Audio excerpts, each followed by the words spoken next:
ॐ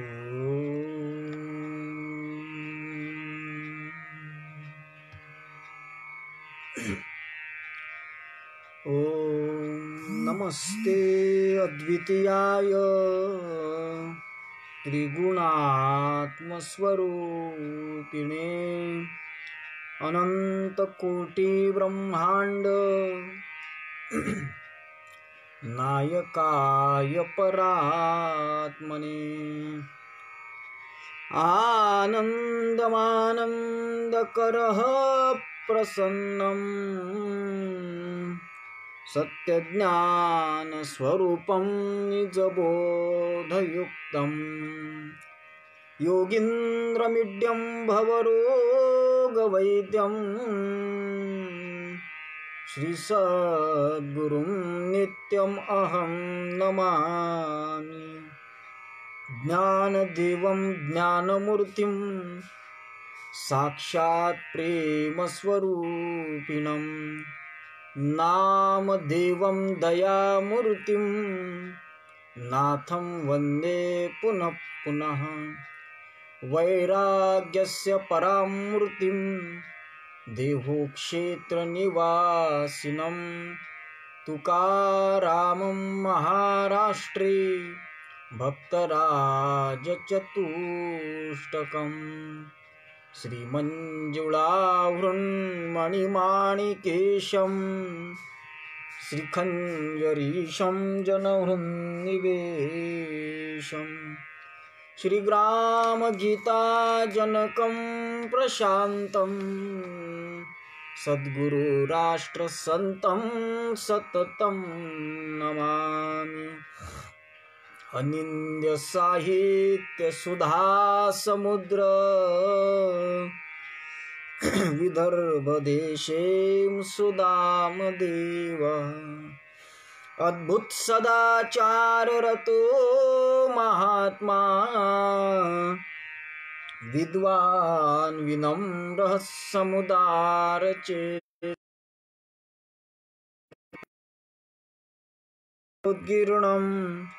ग्रामकल्याणचिन्तनं दीनार्थ करुणापूर्ण ग्रामगीतामृतं महत् शास्त्रसिद्धान्तानुगतं गुरुवाक्यसुसम्मतं स्वानुभूतिप्रमाणं च ग्रामगीतामृतं महत्। विदर्भी गर्जिली जयांची समन्वयी वाणी वाल्मिकी राष्ट्रसंत अनुचर महर्षी म्हणोनी आपुलिया कवन प्रवचने राष्ट्रधर्मा जागवितो ऐशा संतवरा गुरुवरा श्री घोसरकरा वंदितो ऐशा संतवरा गुरुवरा श्री घोसरकरा वंदितो। पुंडलीक वरदा हरिविठ्ठल श्री ज्ञानदेव तुकाराम दत्तात्रेय जनार्दन स्वामी एकनाथ सद्गुरुनाथ महाराज की जय। माऊली ज्ञानेश्वर महाराज की जय। जगद्गुरु तुकाराम महाराज की जय। समर्थ अडकोजी महाराज की जय। तपोमूर्ती संत गाडगे महाराज की जय। गुरुकुंज बिहारी राष्ट्रसंत तुकडोजी महाराज की जय। गुरुवर्य ऋषि संत घुसरकर महाराज की जय। मंगल नाम तुम्हार प्रभु जो गावे मंगल होत सदा। अमंगल हारी कृपा तुम्हारी जो चाहत दिल को धोत सदा। तुम आद अनाद सुमंगल हो अरुरूप तुम्हार निरामय है। तुकड्या कहे जो भजता तुमको नित पावत मंगल निर्भय है। सद्गुरुनाथ महाराज की जय। परम पूजनीय श्री गुरुदेव विश्वमाऊली ज्ञानेश्वर महाराज, वेदांना लोकभाषेत आणणारे अधिकृत अधिकारी संत जगद्गुरु देहूकर तुकाराम महाराज, भजना कीर्तनाच्या माध्यमातून महाराष्ट्रच नव्हे तर महाराष्ट्राच्या बाहेर सुद्धा भागवत धर्माची पताका पसरविणारे प्रचाररत्न संत नामदेव महाराज, उच्च नीचतेच्या भावनेला सुरुंग लावणारे पैठणकर संत एकनाथ महाराज, विदर्भ केसरी वैराग्यमूर्ती गाडगे बाबा, मानवतेचे महान पुजारी ब्रह्मलीन गुरुवर्य, प्रातस्मरणीय जगद्गुरु वंदनीय राष्ट्रसंत तुकडोजी महाराज, गुरुवर्य ऋषी संत घुसरकर महाराज, आचार्य श्री वेरुळकर गुरुजी आदीकडून सकल संत वृंदांच्या चरणाशी दृश्य अदृश्य अभंग गाथेमध्ये राष्ट्रसंतांनी म्हटल्याप्रमाणे वंदनीया भावे संत सज्जनांशी दृश्य अदृश्यांशी मनोभावे आणि सोबतच अदृश्य रूपानं का होईना माझ्या समोर जरी बसले नसले तरी सुद्धा श्रवण करीत असलेल्या अनेक श्रोत्यांमध्ये सुद्धा कोण बसले असेल याचा अंदाज नाही, कारण श्रुतियांत साधू नसे बैसला म्हणता काळे लागेल तोंडाला, म्हणून प्रथमची नमस्कार केला ग्रामश्रोते जनामी, म्हणून सर्व भगवत रूप श्रोतृगणांच्या चरणी नतमस्तक होऊन आजच्या या तिसऱ्या दिवसाच्या अष्टश्लोकी भागवत प्रवचनाला या ठिकाणी मी आरंभ करतोय। कालपर्यंत आपण मंगल स्मरण अर्थातच मंगल नाम तुम्हारा प्रभू जो गावे मंगल होत सदा या मंगल स्मरणाच्या पहिल्या चरणाचा बऱ्यापैकी विचार केला। मंगल या शब्दाचा फार आपण सूक्ष्म चिंतन करण्याचा प्रयत्न केला। मंगल नाम तुम्हारा प्रभू हे करत असताना त्या मंगलाचे दोन प्रकार पडतात। हा एक भाग आपण थोडक्यात पाहून पुढे जाण्याचा प्रयत्न करणार आहोत। मंगल दोन प्रकारचं मंगल करण्याचा प्रघात आहे। एक म्हणजे नमस्कारात्मक मंगल आहे आणि दुसरं स्वरूप मंगल आणि एक नमस्कार रूप मंगल आहे। नमस्कार केला जातो व्यक्तिगतरित्या, तो नमस्कार रूप मंगल आहे।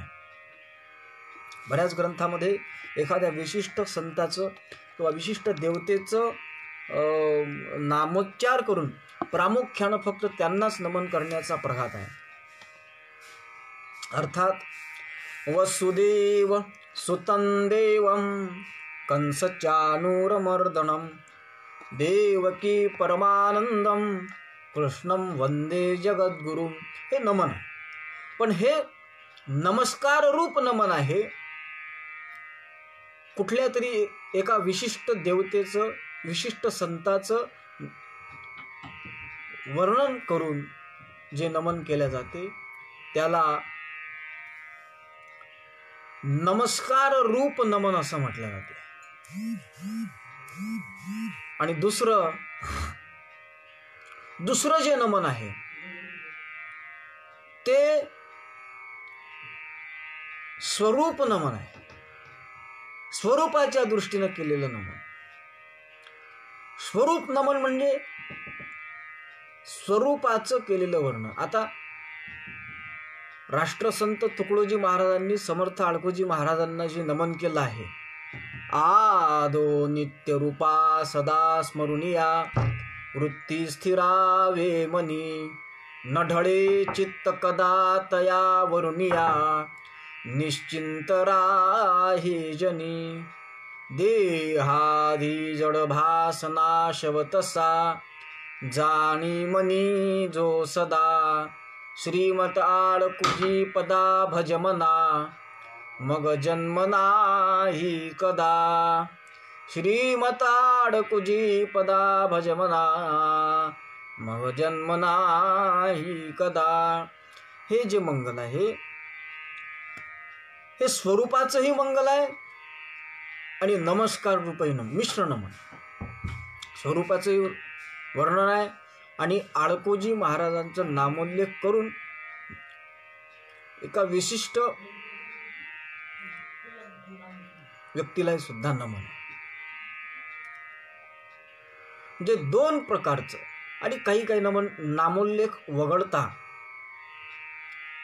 फक्त चैतन्य स्वरूपाला केलेलं जे नमन असते ते एक जे मंगल असते तो एक स्वरूप मंगल रूप प्रकार आहे. असे मंगलाचे दोन प्रकार आहेत. दोन प्रकारचं हे मंगल आहे. आपण मंगलाचा विचार केला, संतांचे जे शब्द आहेत त्या शब्दावर कितीही जरी आपण कथ्याकूट करत बसलो, बारीक बारीक बारीक बारीक चिंतन करत बसलो, तरी अनंत जन्म निघून जातील तरी त्याचा अर्थ आपण लावू शकत नाही. मी नेहमी सांगत असतो, प्रामुख्यानं ते चिंतन मांडून मी पुढे जाणार आहोत.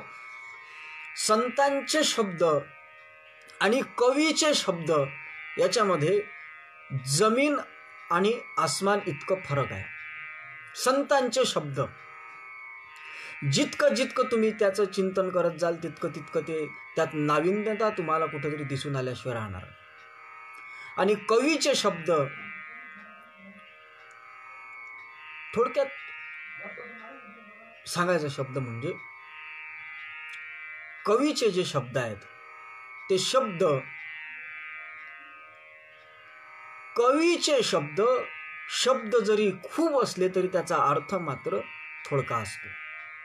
कवीचे शब्द कसे असतात, एक उदाहरण सांगतो. अलिकुल वहनाचे वहनानीत होते, शशीधर वहनाने ताडिले मार्ग पंथे, नदीपती रिपुजाचा तात भंगो निघेला, रवी सुत मही संगे फार दुःखित झाला. कवीचा आहे. तो कवी काय सांगतो, कवी शब्द पहा किती कठीण वापरले. अलिकुल वहनाचे वहनानीत होते. अळीचं कुळ असलेला भृंगा, अलिकुल, आणि त्याचं वाहन असलेलं कमळ. त्या अलिकुल वहनाचे आणि ते कमळाचं फूल ज्या पाण्यावर असते, वाहते, त्या अलीचं कुळ म्हणजे भृंगा, त्या भृंग्याचं कुळ म्हणजे कमळ, आणि त्या कमलाचं वाहन म्हणजे पाणी. कशातलं, नदीतलं. अलिकुल वहनाचे वहन आणीत होते, ते पाणी आणीत होते. पण झालं काय, शशीधर वहनाने ताडिले मार्गपंथी. शशी म्हणजे चंद्र, तो ज्यानं धरला आहे तो शिव शंकर, आणि त्याचं वहन म्हणजे नंदी म्हणजे बैल. त्या नंदीनं, त्या बैलानं शशीधर वहनाने ताडिले, त्यानं रस्त्यात धडक मारली, मार्गपंथी. मग झालं काय, नदीपती रिपुजाचा तात भंगोनी गेला. नदीपती म्हणजे नदीचा पती समुद्र. तो समुद्र कुंभ राजा, कुंभ ऋषी, त्या नदीपती रिपुजाचा, तो ज्याचा शत्रू आहे, तात भंगोनी गेला. अगस्त्य ऋषीचे वडील कुंभ, तो तात भंगोनी गेला आणि रविसुत मही संगे फार दुःखित झाला. इतके शब्द वापरले, पण एवढ्या मोठ्या शब्द वापरले, त्या एवढ्या शब्दाचा अर्थ फक्त एवढाच आहे की एक मुलगी आपल्या वडिलांना सांगून राहिली की मी नदीतून पाणी आणण्याकरिता जात असताना रस्त्यानं बैलानं धडक मारली, आणि ते धडक मारल्यामुळे माझ्याजवळ असलेलं जे मडकं होतं, मातीचं भांडं होतं, पाणी आणण्याकरिता घेतलेलं कुंभ होतं, ते फुटलं, आणि ते धडक मारल्यामुळे मी खाली पडली, आणि खाली पडल्यामुळे रविसूत म्हणजे कर्ण, कर्ण म्हणजे कान, हा कान जो आहे तो कानाला थोडं खरचटलं, आणि त्याची मला थोडं दुःख होत आहे. एवढाच फक्त या एवढ्या कठीण शब्द वापरून केलेल्या श्लोकाचा अर्थ आहे. परंतु आमच्या संतांचे जे शब्द आहेत ते शब्द नव्हती देखा ब्रह्म साम्राज्य दीपिका. ते शब्द असे आहेत की त्या शब्दाचे अर्थ लावता लावता, कितीही जरी त्याचा अर्थ आपण लावत गेलो तरी मात्र त्या शब्दाचे अर्थ आपण लावू शकत नाही. मंगल, काल आपण पाहिलं की प्रभू मंगल आहे. मंगल नाम तुम्हार प्रभू, या न्यायानं त्या प्रभूचं नाव मंगल आहे. प्रभू मंगल आहे, त्या मंगल असलेल्या प्रभूचं नाव मंगल आहे. म्हणून मंगल नाम तुम्हार प्रभू, जो गावे मंगल होत सदा. जे सदा गातात ते सदा मंगल होतात. हा एक भाग आपण पाहला. आणि पुढे जे मंगल आहे त्याचं नामही मंगल आहे. असा जो प्रभू आहे तो तुम आद अनाद सुमंगल हो. तो प्रभू कसा आहे त्याच्या स्वरूपाचा परिचय देताना महाराज म्हणतात की तुम आद अनाद सुमंगल हो. तुम्ही आद्य आहात, अनादि आहात. तुम आद अनाद आणि सुमंगल हो. और रूप तुम्हारा निरामय है. कसे आहेत? सद्गुरु तत्वबोध म्हणून अखिल भारतीय गुरुदेव शिवमंडळाचा एक ग्रंथ आहे. गुरुदेव शिवमंडळामध्ये राष्ट्रसंत तुकडोजी महाराजांनी जे काही ग्रंथ निर्मिती केली आहे त्या राष्ट्रसंत तुकडोजी महाराजांच्या व्यतिरिक्त काही महात्मे गुरुदेव सेवा मंडळामध्ये होऊन गेले आहेत. काही विद्वरत्न गुरुदेव सेवा मंडळामध्ये घेऊन गेलेले आहेत. संत पदाला पोहोचलेले काही सज्जन वृंद गुरुदेव सेवा मंडळामध्ये होऊन गेलेले आहेत. त्यांच्यापैकी काही संत पदावर पोहोचलेल्या सत्प्रचारकांनी काही ग्रंथ निर्मिती केली. त्यामध्ये सद्गुरु तत्वबोध नावाचा समर्थ आडकोजी महाराजांच्या अष्टकावरील विवरणात्मक एक ग्रंथ आहे. त्याच्यामध्ये फार सुंदर विवरण आलेलं आहे. आधी या संबंधानं थोडंसं चिंतन आपण करू. तुम आद अनाद सुमंगल हो. ज्ञानेश्वरीची जी ओवी आहे, ओम नमोजी आद्या वेद प्रतिपाद्या जय जय स्वसंवेद्या आत्मरूपा. आणि ग्रामगीतेची ओवी आहे पहिली, ओम नमोजी विश्वचालका जगतवंद्या ब्रह्मांड नायका एकची असोनी अनेका भाससी विश्वरूपी. यातली ज्ञानेश्वरीची जी भूमिका आहे ही भूमिका, ओम नमोजी आद्या ही भूमिका व्यतिरेक भूमिका आहे ज्ञानेश्वरीची. आणि ग्रामगीतेची जी भूमिका आहे, ओम नमोजी विश्वचालका जगतवंद्या ब्रह्मांड नायका, ही ग्रामगीतेची भूमिका ही अन्वय भूमिका आहे. सद्गुरु तत्वबोध नामक ग्रंथामध्ये त्याचं सुंदर चिंतन ग्रंथकर्त्यांनी मांडलं आहे. ते म्हणतात की ओम नमोजी आद्या म्हणून वंदिले स्वसंवेद्या ज्ञानेश्वरी आरंभी ब्रह्मविद्या व्यतिरेक मुद्द्या दावीतसे. ग्रंथकर्ते म्हणतात ज्ञानेश्वरीची जी भूमिका आहे ती भूमिका आहे की ओम नमोजी आद्या या दृष्टीनं जे काही स्वसंवेद्य स्वरूप चैतन्य परमात्म्याला जे वंदन केलेलं आहे ते वंदन व्यतिरेक भूमिकेतून केलेलं आहे. आणि दुसरं एक चिंतन मांडत असताना जे चिंतन मांडलं आहे ते म्हणतात की ओम नमोजी विश्वचालका ग्रामगीतेचा आरंभनिका. आणि हा ग्रामगीतेचा आरंभ कसा आहे तर विश्वहितौशी अन्वय भूमिका विषय सूचिका दोन्ही सत्य. सद्गुरु तत्वबोध ग्रंथामध्ये असं म्हणतात की ग्रामगीतेची भूमिका ही अन्वय भूमिका आहे. व्यतिरेक आणि अन्वय याच्यामधला फरक सांगतो. अन्वय म्हणजे पाणी, अन्वय म्हणजे व्यतिरेक जे बर्फाच्या वेगळा आहे. आणि व्यतिरेक जी भूमिका आहे, व्यतिरेक भूमिका म्हणजे एक व्यतिरेक भूमिका म्हणजे भिन्न असणे आणि अन्वय भूमिका म्हणजे मिश्रण. व्यतिरेक म्हणजे काय? पाणी हे व्यतिरेक आहे आणि पाण्यापासूनच बनलेला बर्फ, त्या बर्फामध्ये पाण्याचा आविर्भाव आहे आणि बर्फाचा कण आणि कण पाण्यापासून बनला आहे. ही जी बर्फाची भूमिका आहे ही बर्फाची भूमिका अन्वय भूमिका आहे. आणि म्हणून आद्य त्याला म्हटलेलं आहे, तुम आद अनाद सुमंगल हो. कसं आहे?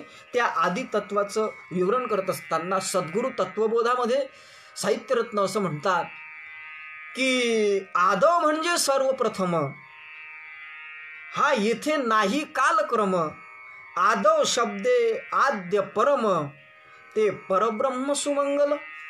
साहित्यरत्न म्हणतात की आद्य का म्हटलं, ते आद्य म्हणण्याच्या मागचा एक कारण मीमांसा अशी आहे की आद्य म्हणजे ज्याची निर्मिती कधी झाली त्याचा कालक्रम निश्चित सांगता येत नाही. माझा जन्म झाला तो कित झाला, आता माझी जन्मतारीख 12 जुलै 1995 आहे.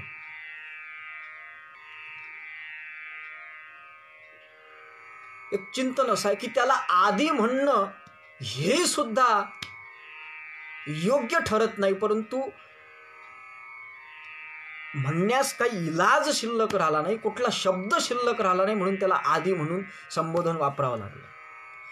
विचार जर केला तर माझा जन्मतारीख मी सांगितली, माझ्या वडिलांची जन्मतारीख त्याच्यापेक्षा अगोदरची आहे, म्हणजे माझ्याकरिता माझे वडील आधी आहेत. परंतु ज्या तत्वाची आधी सांगता येत नाही असं ते तत्व आहे, ज्याला आमच्या संतांनी आधी म्हटलं आहे, आद्य म्हटलं आहे, ओम नमोजी आद्य म्हटलं आहे, नमो आद्य रूपा अनंता परेशा असंही म्हटलं आहे गुरुस्तुती पंचकामध्ये, स्फूर्ती तरंगामधल्या. परंतु त्याला आधी म्हणणं सुद्धा योग्य ठरत नाही, कारण त्याचा नेमका आधीचा निर्मितीचा कालखंड आम्ही निश्चित करू शकत नाही, म्हणून त्या आदी तत्वाला अनादी म्हणणं भाग पडलं. आणि म्हणून महाराजांनी या ठिकाणी तुझं सगुण म्हणो की निर्गुण रे, सगुण निर्गुण एक गोविंदू रे या न्यायानं, तुम आदी अनाद, तुम आद अनाद सुमंगल हो. तुम्ही आदही आद्यही आहात आणि अनाद्यही आहात, अशा स्वरूपाचं जे तुमचं मिश्र स्वरूप आहे, त्या आदी अनाद स्वरूप आणि सुमंगल असं जे स्वरूप आहे, त्या परमात्म्याला वंदन करत असताना, मंगल करत असताना महाराज म्हणतात की तुम आद अनाद सुमंगल हो, अरु रूप तुम्हार निरामय है. तुम्ही आद अनादी आहात, सोबतच तुमचं रूप कसं आहे, तर अरु रूप तुम्हार निरामय है. निरामय, निरामय याचा अर्थ असा होतो की निरअवय, अर्थातच निर्विकार आहे. महाराजांच्या भजना, एका भजनामध्ये फार सुंदर चिंतन महाराजांनी मांडलंय, राष्ट्रसंत तुकडोजी महाराजांनी, की अविकार प्रभूचे रूप सदा, मन निर्मळ ठेविल सत्वगुणी. अविकार प्रभूचे रूप सदा, प्रभूचं रूप कसं आहे, अविकार आहे, ते अविकारी तत्व आहे. कारण त्याच्या व्यतिरिक्त जे जे काही तत्व आहेत ते तत्व विकारी तत्व आहेत. त्याच्या व्यतिरिक्त देहात्मक आहे किंवा पंचमहाभूतात्मक जे काही तत्व आहेत ते तत्व जे आहेत त्याला काही विकार आहेत. हे शरीर आहे दिसणारं, जग आहे, याला षड्विकार आहेत. या शरीराला सुद्धा 6 प्रकारचे विकार शास्त्रानं सांगितले आहेत. जन्माला येणे, जन्माच्या अगोदर असणे, मला वाटते योग वासिष्ठ नामक ग्रंथामध्ये प्रामुख्यानं त्या षड्विकारांचं वर्णन आलेलं आहे. अनेकही ग्रंथामध्ये आलेलं आहे. पंचकर्णाधिक ग्रंथामध्ये सुद्धा देहाच्या षड्विकाराच्या संबंधानं चिंतन आलेलं आहे. षड्विकार अनेक ग्रंथांमध्ये सांगितलेल्या आध्यात्मिक वेदांतपर ग्रंथामध्ये देहाला षड्विकार आहेत असं मान्यता आहे. षड्विकार कोणते आहेत? अस्ति, जायते, वर्धते, विपरिणमते, अपक्षीयते आणि विनश्यते असे षड्विकार आहेत. कोणते? अस्ति म्हणजे जन्माच्या अगोदर तो आपल्या मातेच्या उदरामध्ये असतो, त्याचं अस्तित्व असते, अस्ति. त्यानंतर तो जन्माला येतो, अस्ति नंतर जायते, तो जन्माला येतो, हा दुसरा विकार आहे. पण चैतन्य शक्तीच्या संबंधानं, ब्रह्मतत्वाच्या संबंधानं जर चिंतन केलं, प्रभूच्या संबंधानं जर चिंतन केलं, तर वेदांत शास्त्राची जी प्रस्थानत्रयी आहे त्या प्रस्थानत्रयीमधलं ब्रह्मसूत्र नामक जो काही ग्रंथ आहे त्या ग्रंथामध्ये असं सांगितलं आहे की जन्मांधस्य यतः. कसं आहे? त्यातलं पहिलं सूत्र आहे अथातो ब्रह्मजिज्ञासा. ब्रह्मजिज्ञासा, आता आपण ब्रह्माविषयी चर्चा करू. ते ब्रह्म कसं आहे म्हणून दुसरं सूत्र आलं आहे त्या ब्रह्मसूत्रामध्ये की जन्मांधस्य यतः, जे जन्माला येत नाही, जे नाशही पावत नाही, पण शरीराच्या संबंधानं दुसरा विकार आहे जायते, म्हणजे जन्माला येते. अस्ति जायते वर्धते, तिसरं जन्माला आल्यानंतर वाढतो, वर्धते. विपरिणमते, विपरिणमते म्हणजे तरुण होतो. तरुण झाला की नंतर अपक्षीयती, अपक्षीयती म्हणजे अपक्षीयती म्हणजे म्हातारा होतो. आणि विनश्यती, विनश्यती म्हणजे एक दिवस मरण पावतो. या अवस्थांचं वर्णन ग्रामगीतेच्या 22व्या अध्यायामध्ये सुद्धा जगद्गुरु राष्ट्रसंत तुकडोजी महाराजांनी मांडलं आहे. ते बोलतात, जन्मला वाढला मोठा झाला, अवस्था अनेक या देहाला, षड ऋतूंनी फळा फुला आला, जीर्ण झाला वृक्ष जैसा. अर्थातच या षड विकारांचं वर्णन ग्रामगीतेमध्ये सुद्धा आलेलं आहे. आणि म्हणून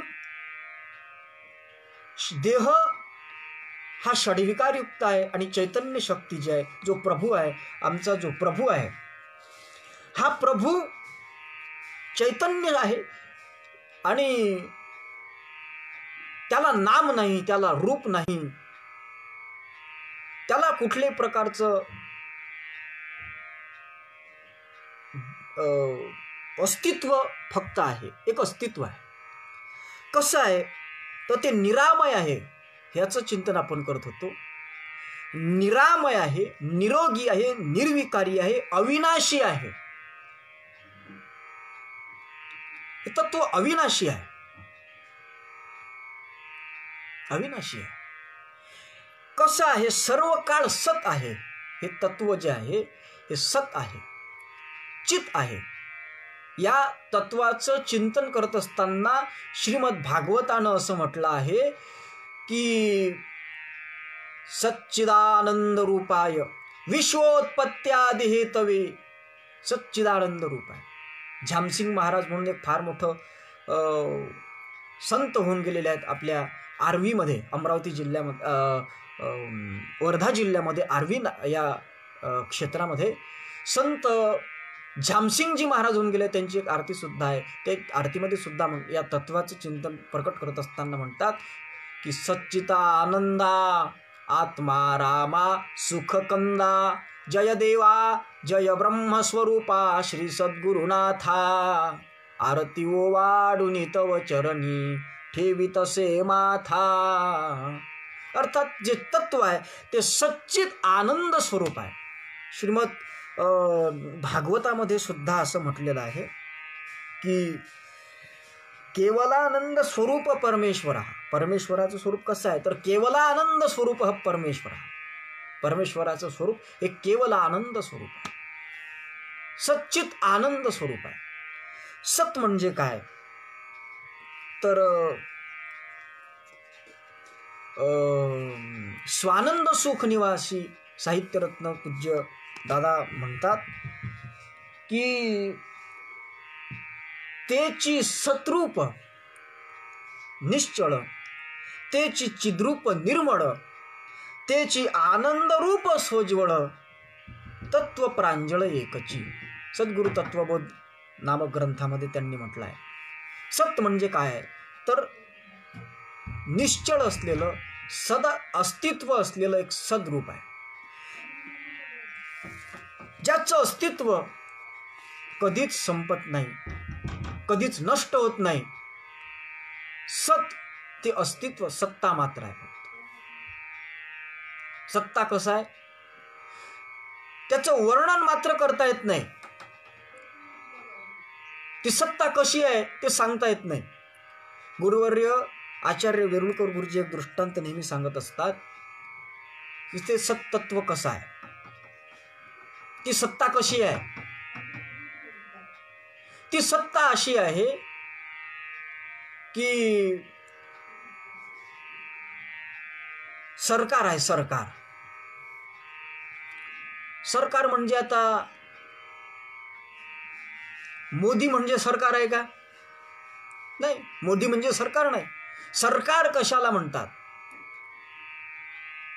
सरकार, तुम्ही जर ग्रामपंचायत मध्ये गेले एखाद्या कामाच्या संबंधाने त्या ठिकाणी गेले, तुम्ही जर एखाद्या कार्याच्या दृष्टीनं त्या ग्रामपंचायतमध्ये विनंती केली ते म्हणा नाही हो आम्ही केलं असतं हो, तुम्ही तर आपलीच माणसं आहेत, करण्याची इच्छाही आहे, पण अडचण अशी आहे की हे काम की नाही सरकारी आहे, त्याच्यामुळे सरकारच्या हाती आहे सगळं काही. तुम्ही जिल्हा परिषदमध्ये जाल, पंचायत समिती जिल्हा परिषदमध्ये जाल, पुढे पुढे तुम्ही जात असताना जितकं पुढे जाल तितकं प्रत्येक स्तरावर गेल्यानंतर तुम्हाला एकच उत्तर भेटणार आहे, नाही हो केलं असतं पण कसं आहे हे सगळं की नाही सरकारच्या हाती आहे. आता सरकारच्या हाती आहे म्हणजे नेमकं काय आहे? सरकारच्या हाती आहे मग सरकार म्हणजे काय? तुम्ही मोदी साहेबाकडे जरीही गेले तरी मोदी साहेबही हेच म्हणणार आहे की हे सगळं सरकारच्या हाती आहे. कोणाच्या हाती आहे? सरकारच्या. मग ज्यावेळेस मोदी साहेबही असं म्हणतात की हे सरकारच्या हाती आहे, याचा अर्थ सरकारच्या हाती आहे याचा अर्थच हा होते की मोदी म्हणजे सरकार नाही, सरकार ही फक्त सत्ता आहे. ही जी सत्ता आहे ती सत्ता म्हणजे सत्तत्व आहे, आणि जी सत्ता सर्वांच्या ठिकाणी ती सत्ता आहे, आणि त्या सर्वांच्या ठिकाणी ती सत्ता असल्यामुळे सर्वजण कार्यरत आहेत, सर्वजण आपले आपले काम करू शकतात, सर्वजण आपल्या आपल्या पद्धतीने व्यवहार करतात त्या सत्तेच्या भरोशावर. आणि ती जी सत्ता आहे त्या सत्तेच्या संबंधानं महाराज असं म्हणतात, त्या सत्तेच्या संबंधानं की तेरी सत्ता से सागर जरा ना बळे. काय ते भजन आहे महाराजांचं. फिर तो हमको फिकर कौन से बात की, भूखे मरने की हो या तो खैरात की, कहता टुकड़ा यही मेरा निर्धार है, बिना तेरे न किसी को लगा पार है, सारी दुनिया का तू ही करणार. अशी ती सत्ता आहे, ते सत स्वरूप आहे. दुसरी गोष्ट ते चित स्वरूप आहे, चित स्वरूप आहे. चित म्हणजे ज्ञान स्वरूप आहे, आणि आनंद स्वरूप आहे. महाराजांच्या लहर की बरखेमध्ये ते सुद्धा त्याचं चिंतन आलं आहे की जो सत्य है वह सत्य है, वह ज्ञान है, और ज्या ज्ञान है नहीं ज्ञान से सत अन्यथा. म्हणून ते सच्चिदानंद स्वरूप आहे, आणि म्हणून त्या सच्चिद आनंद स्वरूप नामक परमात्म्याचं वर्णन करत असताना, आणि आनंद स्वरूप आहे. आनंद परमात्म्याचं स्वरूप कसं आहे? आनंद अद्वय नित्य निरामय जे का निज ध्येय योगियांचे, असं ते स्वरूप आहे. आनंद कसा आहे? आनंद हा कुठून बाहेरून येत नसतो, आनंद हा आपल्यातच स्थित आहे.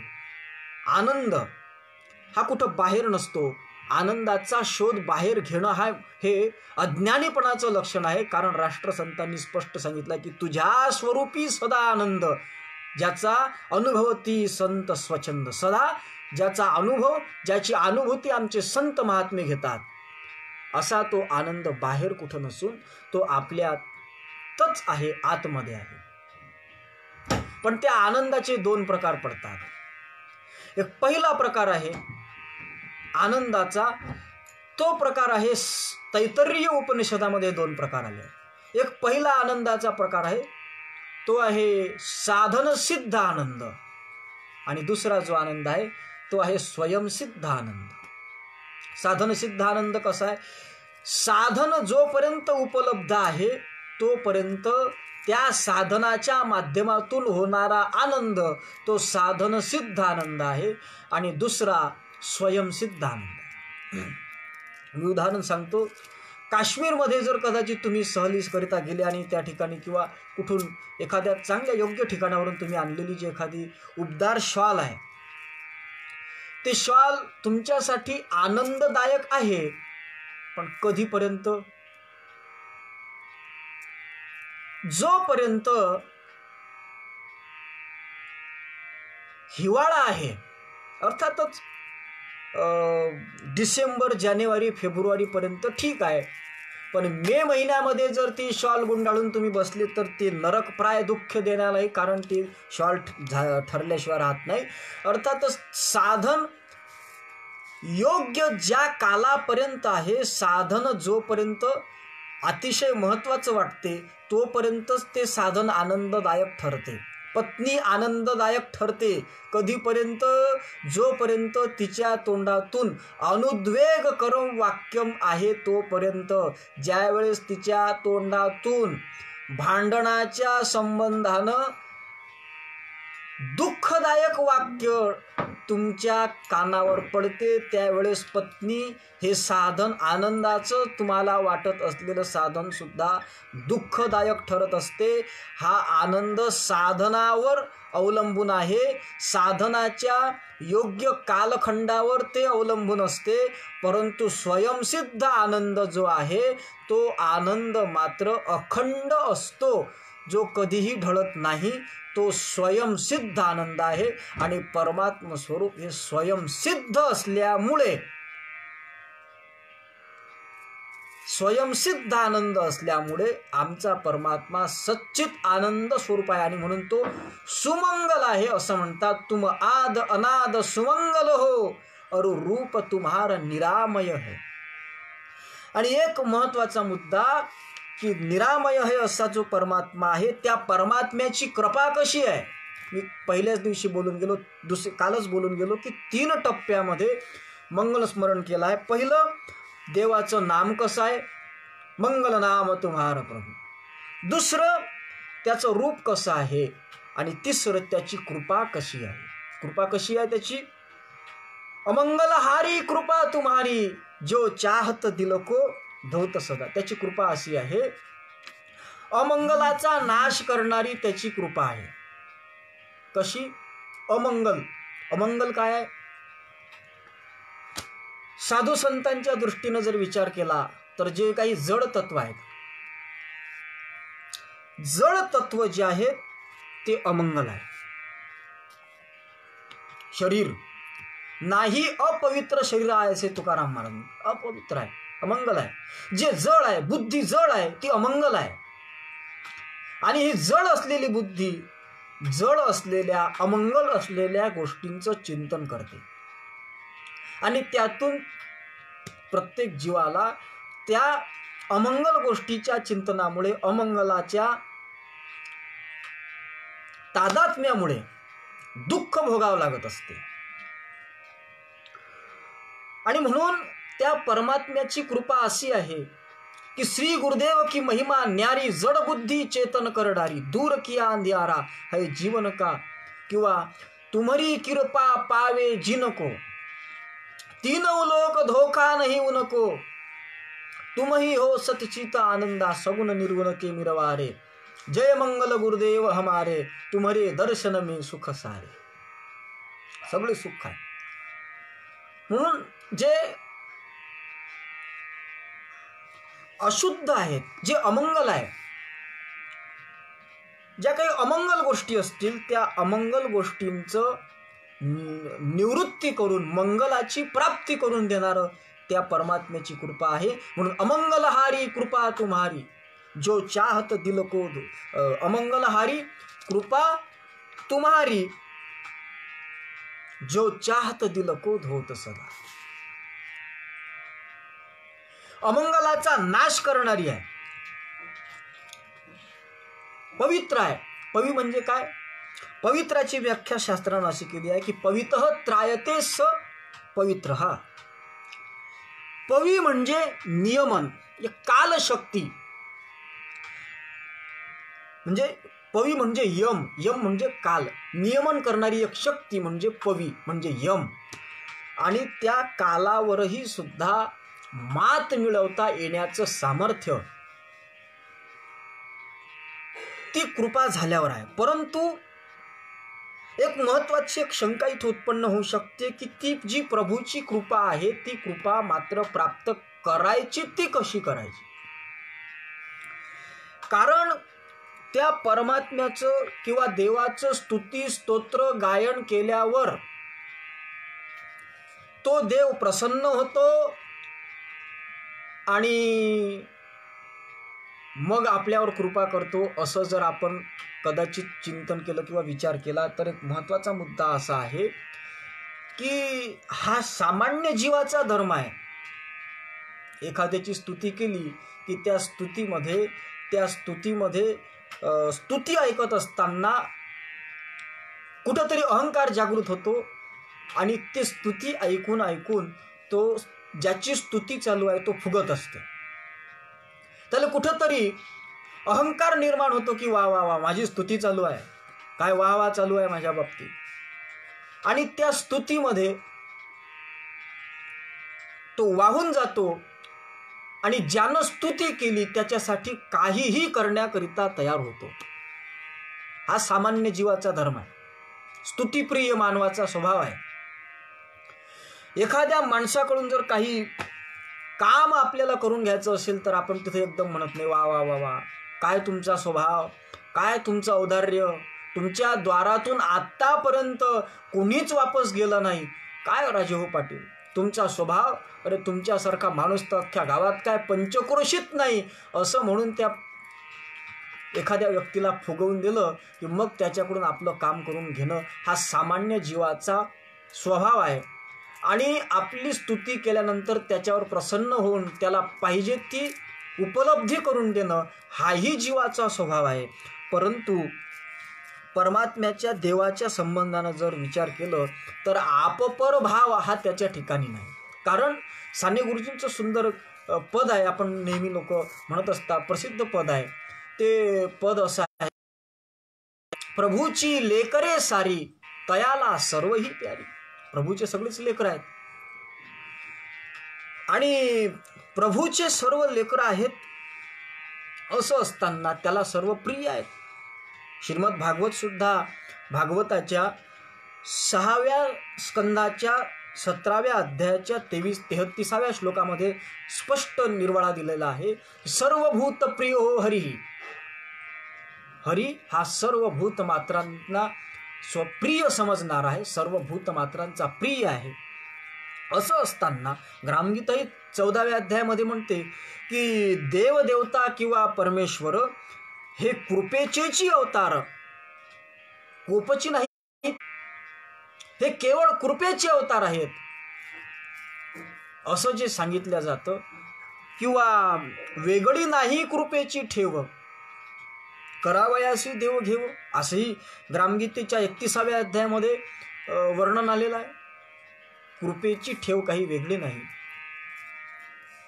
भक्तासाठी वेगळं आणि अभक्तासाठी वेगळं असं नाही. पण गोष्ट काय आहे सज्जन हो,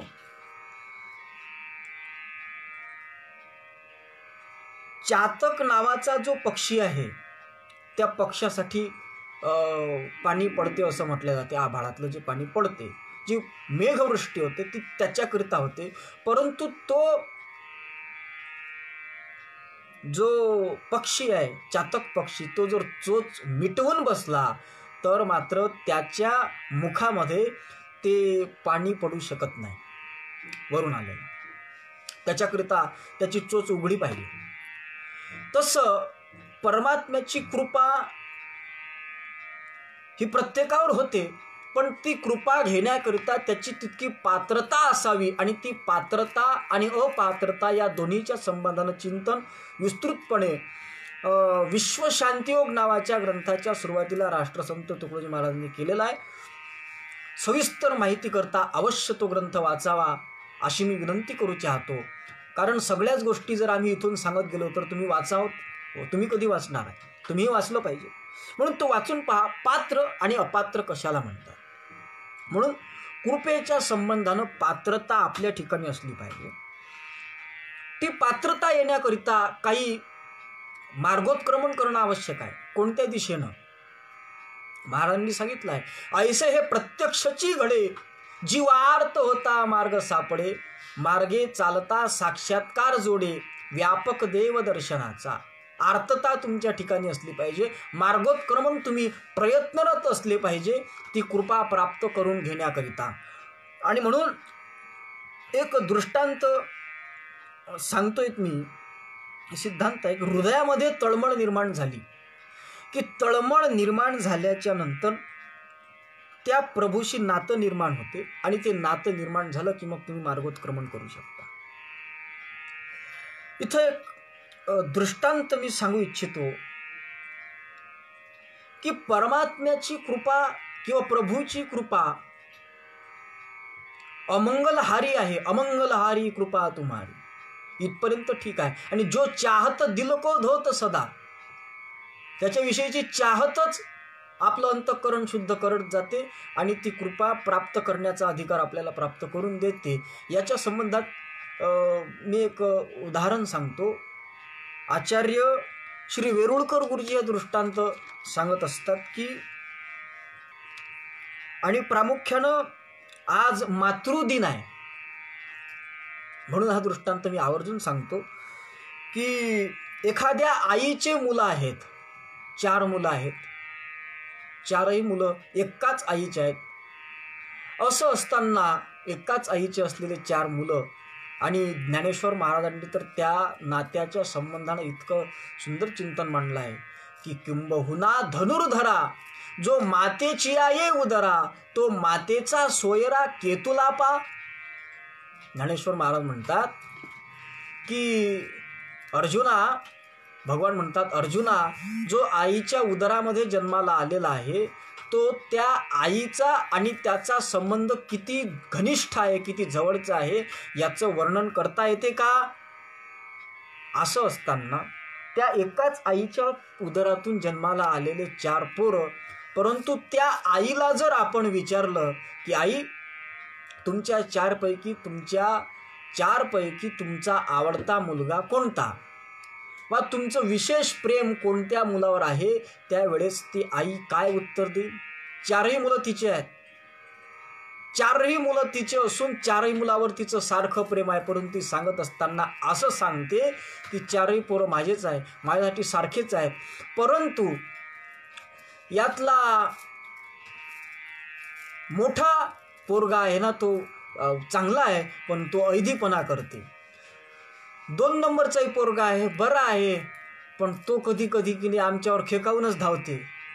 3रा पोरगा आहे, तो चांगला आहे, आमचाच पोरगा आहे, पण तो त्याच्यात अशा पद्धतीचा. पण आमचा एक 4था सर्वात लहान पोरगा आहे की नाही, तो मोठा कामाचा पोरगा आहे. कोणतंही काम सांगितलं की तो हा नाही हू नाही सांगितल्याबरोबर काम करते. कोणतंही कधीच तो उलटून उत्तर देत नाही, कधीच तो असा करत नाही, कधीच तो तसा करत नाही. खरंच पोरगा आहे की नाही, तर माया या पोरासारखा पोरगा पाहिजे, असंच ज्यावेळेस ती आई सांगत असते. अर्थात 4ही पोरं तिचे आहेत, परंतु पात्रतेनुसार, कर्तृत्वानुसार, आपल्या अधिकार भेदानुसार आपण प्रभूशी असलेल्या तादात्म्यानुसार, त्याच्याशी करत असलेल्या व्यवहारानुसार आपल्या कृपा प्राप्तीच्या पात्रते संबंधी किंवा अपात्रते संबंधीचं एक निकष लावला जात असतो. आणि म्हणून समुद्रची भरती, सोमकांतची द्रवती, कुमुदे विकसती, चंद्रतो उगा. चंद्र काहीच करत नाही, पण सोमकांत मणीच द्रवतो. पाषाण जे आहे,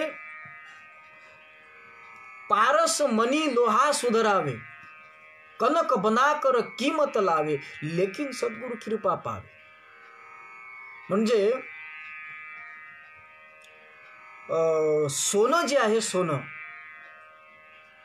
एक परीस नावाचा जो दगड सांगितला जाते, तो लोखंडाला लागला तर सोनं करते, पण खापर सोने नोहे निश्चिती. ग्रामगीता असं म्हणते, खापराचं सोनं होत नाही परीस लागल्यावर, लोखंडाचं सोनं होते.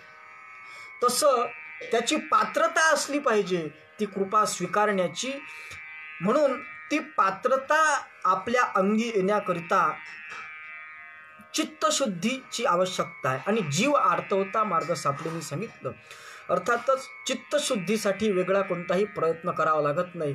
आपल्या अंतःकरणातली आर्ततेची तळमळ हीच चित्तशुद्धीचं साधन आहे. आणि म्हणून आर्ताचं जे चित्त आहे, आर्त झालेल्या भक्ताचं चित्त हे चित्त शुद्धतेचं रूप घेते. आणि ते चित्त शुद्ध कधी होते, त्याच्या संबंधाने एक विचार असा आहे की चित्त परम पुनीत बनेगा कधी, जब प्रभू शरण में होगा. त्या प्रभू शरण में जेव्हा आमचं चित्त राहील, त्यावेळेस आमचं चित्त ज्यावेळेस आम्ही त्या प्रभूकडे वळवलेलं असेल, त्याच्या चिंतनाकडे वळवलेलं असेल, त्याच्या स्वरूपाकडे वळवलेलं असेल, त्यावेळेस आर्ततेनं तिकडे आम्ही त्या स्वरूपाच्या जाणीवेकरिता तिकडे वळवलं तर त्या स्वरूपाच्या जाणीवेच्या आर्ततेचंच रूपांतर चित्तशुद्धीमध्ये होत असते. तुलसीदास स्वामी सुद्धा म्हणतात की राम भगती जल बिन रघुराई अभिअंतर मल कबहून जाई. अर्थातच त्या दिशेनं आमची वाटचाल असली की मग काय होते की आमचं चित्त शुद्ध होते आणि चित्त शुद्ध जो चाहत दिल को धोत सदा. आणि अशा पद्धतीचं मंगल असलेल्या नामाचा हा प्रभूची कृपा अशी आहे. प्रभूचं नाव मंगल आहे, कृपा मंगल आहे, त्याचं रूपही मंगल आहे, हे तीनही मंगल आहे. आणि अशा संबंधानं हे जे आहे ते तुकड्या कहे जो भजता तुमको नित पावत मंगल निर्भय आहे. आणि अशा या मंगल स्वरूप परमात्माचं, मंगल नामक परमात्म्याचं, मंगल कृपा असलेल्या परमात्म्याचं जो भजन करतो, भज हा शब्द सेवावाचक शब्द आहे. भज सेवायाम, भज सेवायाम, अर्थात भजता तुमको म्हणजे जो अशा प्रभूची सेवा करतो. कालचं आमच्या डॉक्टर आमलेताईंचं जे प्रवचन झालं ज्ञानेश्वरीवर, याच पेजवर त्याच्यामध्ये त्यांनी सांगितलं की स्वामीची या मनोभावा न चुकीचे हेची परमसेवा. ही परमसेवा म्हणजे भजन, भजने म्हणजे भज सेवायाम. अर्थातच तुकड्या कहे जो भजता तुमको नित पावत मंगल निर्भय. जो सेवा करतो अशा प्रभूची, जो सेवा करतो, कारण सत्ता की आयु न बढी सेवा की ध्वज सदा खडी. सेवा इतका महत्त्वाचा विषय आहे, त्याचा विषय पुढे या अष्टश्लोकी भागवतामध्ये आलेला आहे. सेवा करण को दास की परवा नाही हो जानकी, म्हणून या ठिकाणी मी फारसं त्याच्यावर भर देणार नाही. पण ती जी सेवा करते, तुकड्या कहे जो भजता तुमको नित्य पावत मंगल निर्भय आहे, तो नित्याकरिता मंगलतेला प्राप्त होतो. नित्य पावत मंगल आणि निर्भयतेला सुद्धा प्राप्त होतो. कारण जिथं जाल त्या ठिकाणी भय आहे, प्रत्येकाला भय आहे. आहार निद्रा भय मैथून सर्व योनीशी समसमान. एकनाथी भागवतामध्ये सांगितलं आहे की सर्व योनीमध्ये 4 गोष्टी आहेत. आहार आहेत, आहारामध्ये भिन्नता असेल पण आहार मात्र आहे. आहार, निद्रा, झोप घेण्याची पद्धती वेगळी असेल. पाण्यामध्ये मासा झोप घेतो कैसा, जावे त्याच्या वंशा तेव्हाकडे, त्याची झोप घेण्याची पद्धत वेगळी आहे. काही लोक, काही 2 पायाची डुक्कर गटारात झोप घेतात, त्यांची झोप घेण्याची पद्धती वेगळी आहे. आणि सुज्ञ लोक आपल्या आपल्या घरी आपल्या गालीच्यावर झोप घेतात, आपल्या गादी दुलाई घेऊन गादी घेऊन झोप घेतात. कोणी पलंगावर, कोणी खाली झोपतात, कोणी बाजेवर झोपतात. ती झोप घेण्याची पद्धती वेगळी जरी असली तरी मात्र आहार, निद्रा, भयामध्येही सुद्धा फरक आहे. आणि मैथून, या 4 गोष्टी समान आहेत. आणि भय सुद्धा आहे. अनेक भयाचे प्रकार आहेत. भोगे रोग भयम, कुले च्युती भयम, वित्ते नृपालाद भयम, माने दैन्य भलम, बले रिपु भयम, रूपे जरायाम भयम, शास्त्रे वाद भयम, तपेंद्रिय भयम, काले कृतांतात भयम, सर्वे वस्तु भयान्विता, भुवितनाम वैराग्यमेवा भयम. भयाचे अनेक प्रकार आहेत. जास्त खाणाऱ्याला अजीर्ण होण्याचं भय आहे. कुलवान लोकांना आपल्या कुलाची अब्रू जाण्याचं भय आहे. जास्त पैसा असणाऱ्यांना इन्कम टॅक्सवाल्याचं भय आहे, चोराचं भीती आहे. ज्याचा मान आहे समाजामध्ये पैशामुळे त्याला दारिद्र्याचं, दैन्य येण्याचं भय आहे. ज्याच्याकडे बल आहे त्याला शत्रूचं भय आहे, का शत्रू येईल, माझ्यापेक्षा बलाढ्य शत्रू येईल. जो रूपवान आहे, जो सुंदर आहे, त्याला म्हातारपणाचं भीती आहे. जो शास्त्री आहे त्याला एखाद्या दुसऱ्या शास्त्री आपल्यासोबत येऊन वाद घालील अशा पद्धतीचं भय आहे. एखाद्याला एखादा तपस्वी आहे त्याला इंद्रियाचं भय आहे, कधी इंद्रिय धोका देईल सांगता येत नाही. शरीर आहे त्याला मृत्यूचं भय आहे. अशा प्रकारे अनेक प्रकारचं भय जरी सर्वांना असलं तरी मात्र आमचं जे देवाचं पद आहे, देवाचं जे एक अस्तित्व आहे ते निर्भय पद देवाचे, विसरू नका मनीसाचे. आणि म्हणून ते देवाचं पद अर्थातच विष्णू पदम निर्भयम असं सुभाषितकार सांगतात. अर्थातच प्रभू पद हे भय निर्भय आहे. चक्रधर स्वामींच्या ठिकाणी जो एक ससा आला होता तो ससा वाचवला होता, प्रसंग बहुश्रुत आहे. आणि त्या प्रसंगामध्ये स्वामीच्या जवळ आलेल्याला कुठं भय आहे का असं स्वामींनी म्हटलं होतं आणि त्या सशाला वाचवलं होतं. अर्थातच प्रभूचं पद हे निर्भय आहे, संतांचं पद हे निर्भय आहे. संत आणि ईश्वर यांच्याकडे निर्भयता आहे आणि ती निर्भयता कारण आम्हा विष्णुदासा काही भय त्रैलोकी नाही. अर्थातच भय नाही त्रैलोकी असा हा भाग असल्यामुळे त्या प्रभूची कृपा, त्या प्रभूची सेवा करणारे जे सद्भक्त आहेत ते निर्भय होऊन राहत असतात. कारण निर्भय पद देवाचे. म्हणून तुकड्या कहे जो भजता तुमको नित पावत मंगल निर्भय है, निर्भय है, निर्भय पदाला प्राप्त होत असतात असं राष्ट्रसंत तुकडोजी महाराज सांगतात. आणि म्हणून मी ज्यांचा कालही नामोल्लेख केला होता असे आमचे काशीचे वेदांत रत्नावली नामक ग्रंथ लिहिणारे भोले बाबा, त्यांचा एक श्लोक फार सुंदर या विषयाशी सुसंगत श्लोक या ठिकाणी लेखकांनी दिला आहे. तो श्लोक असा आहे की सच्चे हृदय की प्रार्थना निश्चय सुने जगबास है, नहीं भक्त से वह दूर है रहता सदा ही पास है, जो जो करेगा प्रार्थना भय दूर होता जाएगा, कर प्रार्थना कर प्रार्थना कर प्रार्थना सुख पाएगा. आणि म्हणून या ठिकाणी मंगल स्मरणाच्या संबंधानं जे कालपासून आपण चिंतन करत होतो ते याच ठिकाणी आपण संपलेलं आहे. आणि कर प्रार्थना कर प्रार्थना कर प्रार्थना सुख पाएगा या दृष्टीनं उद्या खऱ्या अर्थानं राष्ट्रसंत तुकडोजी महाराजांनी लिहिलेल्या या सामुदायिक प्रार्थनेच्या प्रार्थना अष्टकामध्ये आपण प्रवेश करणार आहोत. आणि त्या दृष्टीने सुद्धा आपण उद्या थोडं पुढे जाणार आहोत आणि सामुदायिक प्रार्थनेचा अर्थ खऱ्या अर्थानं उद्यापासून आपण जाणून घेण्याचा प्रयत्न करणार आहोत. या ठिकाणी आपली वेळ संपलेली आहे आणि समय नकडे काही उपयोग या वेळे, म्हणून वेळेचं भान ठेवून आपण या ठिकाणी थांबणार आहोत. आजच्या रात्रीच्या प्रवचनाच्या संबंधातली सूचना अशी की सर्व पंथ समन्वयाचार्य महंत पूज्य प्रवर आचार्य महंत श्री वाकीकर बाबा हे महानुभाव पंथाचे फार मोठे एक टोकाचं व्यक्तिमत्व आहे. आणि त्यांचा गाढा अभ्यास आहे. वेद शास्त्र पुराण गाथा ज्ञानेश्वरी आदी सर्व ग्रंथांचा त्यांचा अभ्यास आहे आणि सर्व धर्मपंथ ग्रंथशास्त्राचा त्यांचा अभ्यास आहे. आणि महानुभाव पंथाला ते वयाच्या 9व्या वर्षापासून समर्पित झालेले आहेत आणि फार मोठं व्यक्तिमत्व आहे. त्यांच्या अमृततुल्य वाणीतून आपण रात्री 8 ते 9 या वेळेमध्ये याच फेसबुक पेजवर आपणच आपले मित्र आणि आपणच आपले शत्रू या विषयावर सुंदर असं प्रवचन होणार आहे. त्याचाही लाभ सद्भाविक सज्जनांनी घ्यावा अशी विनंती करतो.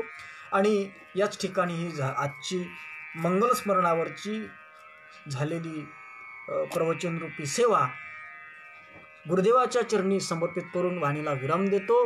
गुरुदेव सेवा मंडळाच्या पद्धतीनुसार शांतीपाठानं या कार्यक्रमाचा समारोप करूया.